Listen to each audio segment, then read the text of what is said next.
এখানে মনে হয় ড্রেস পরে আসছিল এই যে সায়েন্স ল্যাবের একেবারে ওভারব্রিজের এখানে কয়েকজন সিভিলের ছেলেপেলে ছিল যারা আমরা সিসি ক্যামেরা ফুটেজে দেখেছি।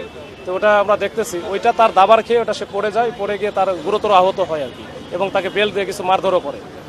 এই ঘটনাকে কেন্দ্র করেই কিন্তু আজকে আবার ঢাকা কলেজের স্টুডেন্ট যারা ছিল তারা প্রায় 200-250 মতো এরা তখন এই যে সায়েন্স ল্যাবে তাদেরকে ভিতরে ঢোকানোর চেষ্টা ঢুকিয়ে দিছি, এবং একটা পর্যায়ে আমাদের কিন্তু দুইটা ওই যে কাঁদানো গ্যাস যেটা টিয়ার সেল বলে এই কাঁদানো গ্যাস মারা লাগছে। এরপরে তারা মোটামুটি ছত্রভঙ্গ হয়েছে, ভিতরে চলে গেছে, কিছু বাইরে চলে গেছে আর কি।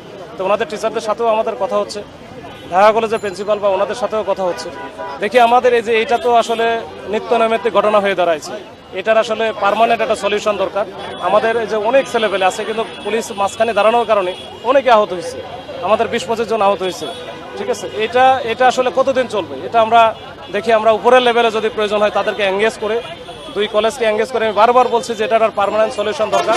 এখন এতে কখন যে কার ক্ষতি হয়ে যাবে, কখন যে কোন মানে প্রাণ ঝরে যাবে এটা আমরা চাই না, এটা আমরা কখনোই চাই না। এটা আমরা চাই যার শান্তিপূর্ণ সমাধান।